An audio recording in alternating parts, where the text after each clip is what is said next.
ಆತ್ಮೀಯ ಸ್ನೇಹಿತರೆ, ಎಲ್ಲರಿಗೂ ಗೋಲ್ ಬೋರ್ಡ್ ನ್ಯೂಸ್ ಚಾನೆಲ್ಗೆ ಸ್ವಾಗತ. ಈ ಒಂದು ವಿಡಿಯೋದಲ್ಲಿ ಬಹಳ ಪ್ರಮುಖವಾಗಿ ಬೆಳೆ ಹಾನಿ ಪರಿಹಾರದ ಮೊತ್ತ ಇನ್ನೂ ಕೂಡ ನಮ್ಮ ಜಿಲ್ಲೆಗೆ ಜಮಾ ಆಗಿಲ್ಲ ಅಂತೇಳಿ ಅನೇಕ ರೈತರು ಕಮೆಂಟ್ ಗಳನ್ನ ಮಾಡೋದ್ರ ಮೂಲಕ ಮಾಹಿತಿಯನ್ನ ಕೇಳ್ತಾ ಇದ್ರು. ನಮ್ಮ ಜಿಲ್ಲೆಗೆ ಯಾವಾಗ ಬೆಳೆ ಹಾನಿ ಪರಿಹಾರದ ಮೊತ್ತ ಜಮಾ ಆಗುತ್ತೆ ಮಾಹಿತಿಯನ್ನ ತಿಳಿಸ್ಕೊಡ್ರಿ ಅಂತ ಹೇಳಿ ಕಮೆಂಟ್ ಗಳನ್ನ ಮಾಡ್ತಾ ಇದ್ರು ಸ್ನೇಹಿತರೆ. ಕಳೆದ 2 ದಿನಗಳಿಂದ ಕೂಡ ಅದರ ಬಗ್ಗೆ ಯಾವುದೇ ರೀತಿಯಾದಂತಹ ಇನ್ಫಾರ್ಮೇಶನ್ ಕೂಡ ಪ್ರೊವೈಡ್ ಮಾಡಿದ್ದಿಲ್ಲ ನಿಮಗೆ.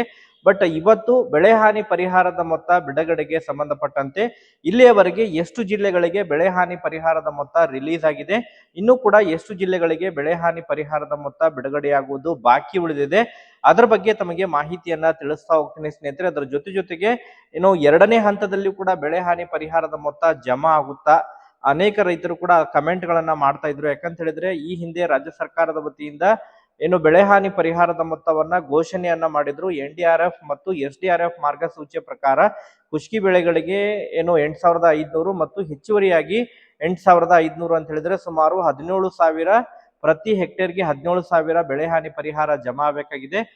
ನೀರಾವರಿ ಬೆಳೆಗಳಿಗೆ NDRF ಮತ್ತು ಹೆಚ್ಚುವರಿ ಮೊತ್ತವನ್ನ ಸೇರಿಸಿಕೊಂಡು ಸುಮಾರು 21,500 ಬೆಳೆ ಹಾನಿ ಪರಿಹಾರ ಪ್ರತಿ ಹೆಕ್ಟೇರ್ಗೆ ಜಮಾ ಆಗಬೇಕು. ಅದರ ಜೊತೆಗೆ ಬಹಳ ಪ್ರಮುಖವಾಗಿ ಮತ್ತು ಬಹುವಾರ್ಷಿಕ ಬೆಳೆಗಳಿಗೆ ಏನು 21,500 NDRF ಮೂಲಕ ಹೆಚ್ಚುವರಿಯಾಗಿ 8,500 ಸೇರ್ಕೊಂಡು ಸುಮಾರು 31,000ವರೆಗೆ ಬೆಳೆ ಹಾನಿ ಪರಿಹಾರ ಜಮಾ ಆಗಬೇಕಾಗಿದೆ. ಆದ್ರೆ ರೈತರಿಗೆ ಇಷ್ಟು ಪ್ರಮಾಣದಲ್ಲಿ ಹಣ ಜಮಾ ಆಗಿಲ್ಲ ಅಂತ ಹೇಳಿ ಅನೇಕ ಕಮೆಂಟ್ಗಳು ಕೂಡ ಬರ್ತಾ ಇದಾವೆ. ಸೊ ಹಾಗಾದ್ರೆ 2ನೇ ಹಂತದಲ್ಲಿ ಬೆಳೆ ಹಾನಿ ಪರಿಹಾರದ ಮೊತ್ತ ಜಮಾ ಆಗುತ್ತಾ, ಅದ್ರ ಬಗ್ಗೆ ತಮಗೆ ಕ್ಲಾರಿಫಿಕೇಶನ್ ಅನ್ನ ಕೂಡ ಈ ಒಂದು ವಿಡಿಯೋದಲ್ಲಿ ತಿಳಿಸ್ತಾ ಹೋಗ್ತೀನಿ. ಅದ್ರ ಜೊತೆಗೆ ನಾಳೆನೂ ಕೂಡ ಯಾವೆಲ್ಲ ಜಿಲ್ಲೆಗಳಿಗೆ ಬೆಳೆ ಹಾನಿ ಪರಿಹಾರ ಜಮಾ ಆಗುವಂತಹ ಸಾಧ್ಯತೆಗಳಿದಾವೆ, ಇನ್ನು ಎಷ್ಟು ಜಿಲ್ಲೆಗಳಿಗೆ ಪೆಂಡಿಂಗ್ ಉಳಿದಿದೆ, ಅದ್ರ ಬಗ್ಗೆನೂ ಕೂಡ ತಮಗೆ ಮಾಹಿತಿಯನ್ನ ತಿಳಿಸ್ತಾ ಹೋಗ್ತೀನಿ ಸ್ನೇಹಿತರೆ. ಅದರ ಜೊತೆಗೆ ಬಹಳ ಪ್ರಮುಖವಾಗಿ ಈ ಪ್ರಸಕ್ತ ಹಂಗಾಮಿನಲ್ಲಿ ನೋಂದಣಿಯನ್ನ ಮಾಡಿಕೊಂಡಿರುವಂತಹ ರೈತ ಸುರಕ್ಷಾ ಪ್ರಧಾನ ಮಂತ್ರಿ ಫಸಲ್ ಬಿಮಾ ಯೋಜನೆಯ ಮೊತ್ತವನ್ನ ಬಿಡುಗಡೆಗೆ ಸಂಬಂಧಪಟ್ಟಂತೆ ಕೇಂದ್ರದಿಂದನೂ ಕೂಡ ಕೆಲವೊಂದಿಷ್ಟು ಮಾಹಿತಿಗಳು ಲಭ್ಯವಾಗ್ತಾ ಇದಾವೆ ಸ್ನೇಹಿತರೆ. ಅದ್ರ ಬಗ್ಗೆನೂ ಕೂಡ ತಮಗೆ ಇನ್ಫಾರ್ಮೇಶನ್ ಅನ್ನ ತಿಳಿಸ್ತಾ ಹೋಗ್ತೀನಿ. ಯಾರೆಲ್ಲ ಪ್ರಸಕ್ತ ಹಂಗಾಮಿನಲ್ಲಿ ಬೆಳೆ ವಿಮೆಯನ್ನ ಮಾಡಿಸಿದಾರ, ಪ್ರೀಮಿಯಂ ಅನ್ನ ಕಟ್ಟಿದಾರ, ಅವರಿಗೆ ಈ ಬಾರಿ ಬೆಳೆ ವಿಮೆ ಪರಿಹಾರದ ಮೊತ್ತವನ್ನ ಶೀಘ್ರದಲ್ಲೇ ಬಿಡುಗಡೆ ಮಾಡ್ಲಿಕ್ಕೆ ಈಗ ಕೇಂದ್ರ ಸರ್ಕಾರ ಎಲ್ಲ ತಯಾರಿಗಳನ್ನ ಮಾಡ್ತಾ ಇದೆ ಸ್ನೇಹಿತರೆ. ಆಯಾ ಒಂದು ವಿಮಾ ಕಂಪನಿಗಳಿಗೂ ಕೂಡ ಸೂಚನೆಯನ್ನ ಕೊಟ್ಟಿದೆ ಅಂತೆ. ಅದ್ರ ಬಗ್ಗೆ ಕೂಡ ಕೆಲವೊಂದಿಷ್ಟು ವರದಿ ಇದೆ, ಅದನ್ನು ಕೂಡ ತಮಗೆ ತಿಳಿಸ್ತಾ ಹೋಗ್ತೀನಿ.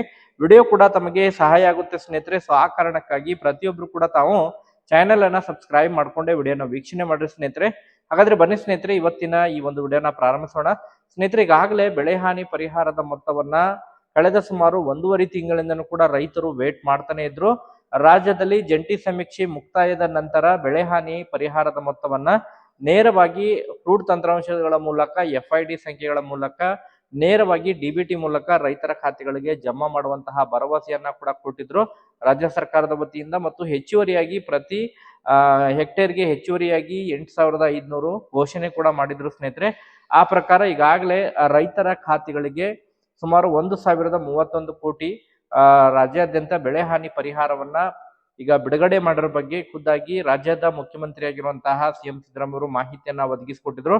ಕಳೆದ ಸುಮಾರು 2-3 ದಿನಗಳ ಹಿಂದೆನೆ ಬೆಳೆ ಹಾನಿ ಪರಿಹಾರವನ್ನ ಅವರು ರಿಲೀಸ್ ಮಾಡಿದ್ರು.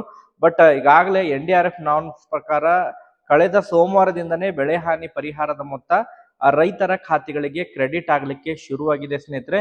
ಈಗಾಗಲೇ ಅನೇಕ ಜಿಲ್ಲೆಗಳಿಗೆ ಬೆಳೆ ಹಾನಿ ಪರಿಹಾರದ ಮೊತ್ತ ಜಮಾ ಆಗಿದೆ. ಆದ್ರೆ ಇನ್ನೂ ಕೂಡ ಬಹಳಷ್ಟು ರೈತರು ಕಮೆಂಟ್ ಗಳನ್ನ ಮಾಡ್ತಾ ಇದ್ರು, ಸರ್ ನಮಗಿನ್ನೂ ಕೂಡ ಬೆಳೆ ಹಾನಿ ಪರಿಹಾರದ ಮೊತ್ತ ಜಮಾ ಆಗಿಲ್ಲ ಅಂತ ಹೇಳಿ ಕಮೆಂಟ್ ಗಳನ್ನ ಮಾಡ್ತಾ ಇದ್ರು.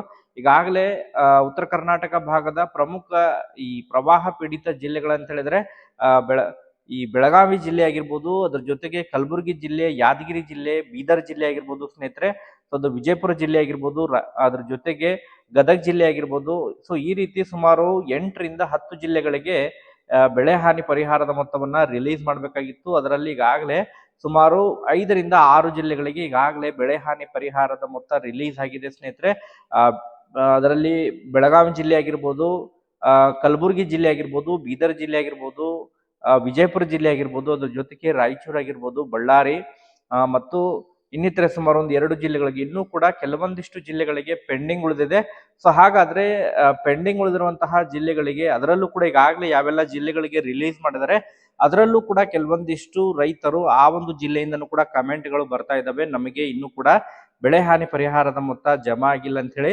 ಸೊ ಯಾರಿಗೆಲ್ಲ ಇನ್ನೂ ಕೂಡ ಬೆಳೆ ಹಾನಿ ಪರಿಹಾರದ ಮೊತ್ತ ಜಮಾ ಆಗಿಲ್ಲ ಸ್ನೇಹಿತರೆ, ಈಗಾಗಲೇ ರಿಲೀಸ್ ಆಗಿರುವಂತಹ ಜಿಲ್ಲೆಗಳಲ್ಲಿ ಸೊ ಅಂತವ್ರು ಇನ್ನೂ ಕೂಡ ನಾವು ವೇಟ್ ಮಾಡಿ. ಇವತ್ತು ಕೂಡ ಕೆಲವೊಂದಿಷ್ಟು ಜಿಲ್ಲೆಗಳಿಗೆ ಹಣ ರಿಲೀಸ್ ಮಾಡಿದರೆ ಸ್ನೇಹಿತರೆ. ಮ್ಯಾಕ್ಸಿಮಮ್ ಆಗಿ ಈ ವಾರ ಕಂಪ್ಲೀಟ್ ಆಗೋದ್ರ ಒಳಗಾಗಿ 2-3 ದಿನಗಳ ಒಳಗಾಗಿ ಬಾಕಿ ಉಳಿದಿರುವಂತಹ ಜಿಲ್ಲೆಗಳು ಇನ್ನೂ ಸುಮಾರೊಂದು 3-4 ಜಿಲ್ಲೆಗಳು ಮಾತ್ರ ಬಾಕಿ ಉಳಿದಿವೆ ಎಂಬುದರ ಬಗ್ಗೆ ಮಾಹಿತಿಗಳು ಕೇಳಿಬರ್ತಾ ಇದಾವೆ ಸ್ನೇಹಿತರೆ. ಆ ಒಂದು ಜಿಲ್ಲೆಗಳಿಗೂ ಕೂಡ ಈಗ ಹಣವನ್ನ ಇದೇ ವಾರದಿಂದನೇ ರಿಲೀಸ್ ಮಾಡಲಿದ್ದಾರೆ. ಮ್ಯಾಕ್ಸಿಮಮ್ ಆಗಿ ಇವತ್ತು ಕೂಡ ಅದರಲ್ಲಿ ಕೆಲವೊಂದಿಷ್ಟು ಜಿಲ್ಲೆಗಳಿಗೆ ರಿಲೀಸ್ ಆಗಿದ್ದಾವೆ. ಇವತ್ತು ಕೂಡ ಧಾರವಾಡ ಜಿಲ್ಲೆಯ ಕೆಲವೊಂದಿಷ್ಟು ತಾಲೂಕುಗಳಾಗಿರ್ಬೋದು, ಅದರ ಜೊತೆಗೆ ಗದಗ ಜಿಲ್ಲೆ ಆಗಿರ್ಬೋದು ಸ್ನೇಹಿತರೆ. ಸೊ ಅದರ ಜೊತೆಗೆ ಬಹಳ ಪ್ರಮುಖವಾಗಿ ಬಳ್ಳಾರಿ ಜಿಲ್ಲೆಯ ಕೆಲವೊಂದಿಷ್ಟು ರೈತರಿಗೆ ಈಗಾಗಲೇ ಬೆಳೆ ಹಾನಿ ಪರಿಹಾರದ ಮೊತ್ತವನ್ನ ಕ್ರೆಡಿಟ್ ಮಾಡಿದ್ದಾರೆ. ಪೆಂಡಿಂಗ್ ಉಳಿದಿರುವಂತಹ ಯಾವೆಲ್ಲ ಜಿಲ್ಲೆಗಳಿದಾವೆ ಅವ್ರಿಗೂ ಕೂಡ ಆದಷ್ಟು ಶೀಘ್ರದಲ್ಲೇ ಮ್ಯಾಕ್ಸಿಮಮ್ ಆಗಿ ಈ ವಾರ ಕಂಪ್ಲೀಟ್ ಆಗೋದ್ರೊಳಗಾಗಿ ಜಮಾ ಆಗುತ್ತೆ ಸ್ನೇಹಿತರೆ. ತಾವು DBT ಕರ್ನಾಟಕ ಆ್ಯಪ್ ಮೂಲಕ ಬೆಳೆ ಹಾನಿ ಪರಿಹಾರದ ಮೊತ್ತವನ್ನ ಪಡೆದುಕೊಂಡಿರೋ ಬಗ್ಗೆ ಮಾಹಿತಿಯನ್ನ ಕೂಡ ತಿಳ್ಕೊಬಹುದು. ಯಾವ ರೀತಿ ತಾವು ಪರಿಹಾರ ಜಮಾ ಆಗಿರೋ ಬಗ್ಗೆ ಇನ್ಫಾರ್ಮೇಶನ್ ಅನ್ನ ತಿಳ್ಕೊಬಹುದು. ಅದಕ್ಕೆ ಸಂಬಂಧಪಟ್ಟಂತಹ ಒಂದು ವಿಡಿಯೋ ಲಿಂಕ್ ಕೂಡ ನಾನು ಈ ಒಂದು ವಿಡಿಯೋದ ಡಿಸ್ಕ್ರಿಪ್ಷನ್ ಬಾಕ್ಸ್ ನಲ್ಲಿ ಹಾಕಿರ್ತೇನೆ. ಅಲ್ಲಿಂದ ತಾವು ಅದನ್ನ ಕ್ಲಿಕ್ ಮಾಡಿ ವೀಕ್ಷಣೆ ಮಾಡಬಹುದು. ಯಾವ ರೀತಿ DBT ಕರ್ನಾಟಕ ಆ್ಯಪ್ ಮೂಲಕ ತಾವು ಬೆಳೆ ಹಾನಿ ಪರಿಹಾರ ಬಂದಿರುವ ಬಗ್ಗೆ ತಾವು ಮಾಹಿತಿಯನ್ನ ಪಡ್ಕೋಬಹುದು. ಈಗ ಅದರ ಜೊತೆಗೆ ಈಗ ಕೇಂದ್ರ ಸರ್ಕಾರದ ವತಿಯಿಂದನೂ ಕೂಡ ಈ ರೈತ ಸುರಕ್ಷಾ ಪ್ರಧಾನ ಮಂತ್ರಿ ಫಸಲ್ ಬಿಮಾ ಯೋಜನೆಯ ಮೂಲಕ ಪ್ರಸಕ್ತ ಹಂಗಾಮಿನಲ್ಲಿ ಯಾರೆಲ್ಲ ನೋಂದಣಿಯನ್ನ ಮಾಡ್ಕೊಂಡಿದ್ದಾರೆ ಸ್ನೇಹಿತರೆ, ಅದರಲ್ಲೂ ಕೂಡ ಈಗ ಪ್ರವಾಹ ಪೀಡಿತ ಜಿಲ್ಲೆಗಳಿಗೆ ಆದಷ್ಟು ಶೀಘ್ರದಲ್ಲೇ ಬೆಳೆ ವಿಮೆ ಪರಿಹಾರದ ಮೊತ್ತವನ್ನ ರಿಲೀಸ್ ಮಾಡಬೇಕು. ಈಗಾಗಲೇ ಅನೇಕ ರೈತರು ಕೂಡ ಈ ಬೆಳೆ ಹಾನಿ ಪರಿಹಾರದ ಮೊತ್ತ 2ನೇ ಹಂತದಲ್ಲಿ ಜಮಾ ಆಗುತ್ತಾ ಅಂತ ಹೇಳಿ ಕಮೆಂಟ್ ಗಳನ್ನ ಮಾಡ್ತಾ ಇದ್ರು ಸ್ನೇಹಿತರೆ. ಈಗಾಗಲೇ ಕೇಂದ್ರ ಸರ್ಕಾರಕ್ಕೆ ರಾಜ್ಯದ ಮುಖ್ಯಮಂತ್ರಿ ಆಗಿರುವಂತಹ CM ಸಿದ್ದರಾಮಯ್ಯ ಈ ಕಳೆದ ನವೆಂಬರ್ 17ನೇ ತಾರೀಕಿಗೆ ಬೆಳೆ ಹಾನಿ ಪರಿಹಾರವನ್ನ ಘೋಷಣೆಯನ್ನ ಮಾಡಿದ್ದು, ಹೆಚ್ಚುವರಿಯಾಗಿ ಬೆಳೆ ಹಾನಿ ಪರಿಹಾರವನ್ನ ಕೇಂದ್ರದಿಂದ ಬಿಡುಗಡೆ ಮಾಡಬೇಕು ಎಂಬುದರ ಬಗ್ಗೆ ಈಗಾಗಲೇ ಸೂಚನೆಯನ್ನ ಕೊಟ್ಟಿದ್ರು. ಅದಕ್ಕೆ ಸಂಬಂಧಪಟ್ಟಂತೆ ಮೆಮೊರಂಡಮ್ ಕೂಡ ಕಳಿಸಿದ್ರು ಸ್ನೇಹಿತರೆ. ಸೊ ಕೇಂದ್ರದಿಂದ ಬೆಳೆ ಹಾನಿ ಪರಿಹಾರ ಮೊತ್ತ ರಿಲೀಸ್ ಆದ್ರೆ ಮತ್ತೊಂದು ಹಂತದಲ್ಲಿ ರೈತರಿಗೆ ಬೆಳೆ ಹಾನಿ ಪರಿಹಾರ ಜಮಾ ಆಗುವಂತಹ ನಿರೀಕ್ಷೆ ಇದೆ ಸ್ನೇಹಿತರೆ. ಕಳೆದ ಬಾರಿನೂ ಕೂಡ ಮೊದಲನೇ ಹಂತದಲ್ಲಿ ಜಮಾ ಮಾಡಿದ್ರು, ನಂತರ ಮತ್ತೆ ಹಣ ಜಮಾ ಆಗಿತ್ತು. ಈ ಬಾರಿನೂ ಕೂಡ ಕೇಂದ್ರ ಸರ್ಕಾರದ ವತಿಯಿಂದ ಮತ್ತೆ 2ನೇ ಹಂತದಲ್ಲಿ ಹಣ ರಿಲೀಸ್ ಆದ್ರೆ ಮತ್ತೆ ಬೆಳೆ ಪರಿಹಾರ ಜಮಾ ಆಗುವಂತಹ ನಿರೀಕ್ಷೆ ಇದೆ. ಈಗ ಬಹಳ ಪ್ರಮುಖವಾಗಿ ಯಾರೆಲ್ಲ ರೈತ ಸುರಕ್ಷಾ ಪ್ರಧಾನ ಮಂತ್ರಿ ಫಸಲ್ ಬಿಮಾ ಯೋಜನೆ ಮೂಲಕ ಪ್ರಸಕ್ತ ಹಂಗಾಮಿನಲ್ಲಿ ನೋಂದಣಿಯನ್ನ ಮಾಡ್ಕೊಂಡಿದ್ದಾರೆ, ಕೇಂದ್ರ ಸರ್ಕಾರದ ವತಿಯಿಂದನೂ ಕೂಡ ಈ ಬಾರಿ ರೈತರಿಗೆ ನೇರವಾಗಿ ಯಾವುದೇ ರೀತಿಯಾದಂತಹ ಸಮಸ್ಯೆ ಇಲ್ಲದೆ ರೈತರ ಖಾತೆಗಳಿಗೆ ನೇರವಾಗಿ ಕೇಂದ್ರ ಸರ್ಕಾರದ ವತಿಯಿಂದನೇ ಬೆಳೆ ಹಾನಿ ಪರಿಹಾರದ ಮೊತ್ತವನ್ನ ಆಯಾ ಒಂದು ವಿಮಾ ಕಂಪನಿಗಳ ಮೂಲಕ ಬಿಡುಗಡೆ ಮಾಡ್ಲಿಕ್ಕೆ ಈ ಬಾರಿ ಅದನ್ನ ನಿರ್ಣಯವನ್ನ ತೆಗೆದುಕೊಂಡಿದ್ದಾರೆ. ಹೌದು ಸ್ನೇಹಿತರೆ, ಪ್ರತಿ ಬಾರಿನೂ ಕೂಡ ಕೇಂದ್ರ ಸರ್ಕಾರದ ವತಿಯಿಂದ ಆಯಾ ಒಂದು ರಾಜ್ಯ ಸರ್ಕಾರಗಳಿಗೆ ಹಣ ವರ್ಗಾವಣೆಯಾಗಿ ನಂತರ ಹೆಚ್ಚುವರಿಯಾಗಿ ಹಣವನ್ನ ಆಯಾ ಒಂದು ವಿಮಾ ಕಂಪನಿಗಳ ಮೂಲಕ ರೈತರ ಖಾತೆಗಳಿಗೆ ವರ್ಗಾವಣೆ ಆಗ್ತಾ ಇತ್ತು. ಬಟ್ ಈ ಬಾರಿ ನೇರವಾಗಿ ಕೇಂದ್ರ ಸರ್ಕಾರದ ವತಿಯಿಂದ ಮತ್ತು ಆಯಾ ಒಂದು ವಿಮಾ ಕಂಪನಿಯವರ ನೇತೃತ್ವದಿಂದ ರೈತರ ಖಾತೆಗಳಿಗೆ ಹಣ ವರ್ಗಾವಣೆ ಆಗಲಿದೆ. ಈಗಾಗಲೇ NDRF ಪ್ರಕಾರನೂ ಕೂಡ ಈಗ ಮತ್ತೆ ಸಮೀಕ್ಷೆ ಕೂಡ ನಡೆಯಲಿದೆ. ಸಮೀಕ್ಷೆ ನಡೆಸಿ ಯಾರೆಲ್ಲ ಈಗಾಗಲೇ ಬೆಳೆ ವಿಮೆಗೆ ಅರ್ಹರಿದ್ದಾರೆ ಅಂತವರ ಒಂದು ಲಿಸ್ಟ್ ಅನ್ನ ರೆಡಿ ಮಾಡಿ ಇದೇ ಡಿಸೆಂಬರ್ ಕಂಪ್ಲೀಟ್ ಆಗೋದ್ರ ಒಳಗಾಗಿ ಈ ಜಂಟಿ ಸಮೀಕ್ಷೆ ಕಂಪ್ಲೀಟ್ ಮಾಡಿ ಜನವರಿಯಿಂದ ಈ ರೈತ ಸುರಕ್ಷಾ ಪ್ರಧಾನ ಮಂತ್ರಿ ಫಸಲ್ ಬಿಮಾ ಯೋಜನೆಯ ಮೊತ್ತ ಕೂಡ ರೈತರ ಖಾತೆಗಳಿಗೆ ಜಮಾ ಆಗಲಿದೆ ಎಂಬುದರ ಬಗ್ಗೆ ಈಗ ಮೂಲಗಳಿಂದ ಮಾಹಿತಿಗಳು ಕೇಳಿಬರ್ತಾ ಇದಾವೆ ಸ್ನೇಹಿತರೆ. ಸೊ ಒಟ್ಟಾರೆಯಾಗಿ ರೈತರಿಗೆ ಗುಡ್ ನ್ಯೂಸ್ ಅಂತೇಳಿ ಹೇಳ್ಬೋದು. ಮತ್ತೆ ಅದಕ್ಕೆ ಸಂಬಂಧಪಟ್ಟಂತೆ ಏನಾದ್ರು ಅಪ್ಡೇಟ್ಗಳು ಲಭ್ಯವಾದ್ರೆ ತಮಗೆ ಇನ್ಫಾರ್ಮೇಶನ್ ನಾನು ತಿಳಿಸ್ಕೊಡ್ತೇನೆ. Okay, thank you for watching this video.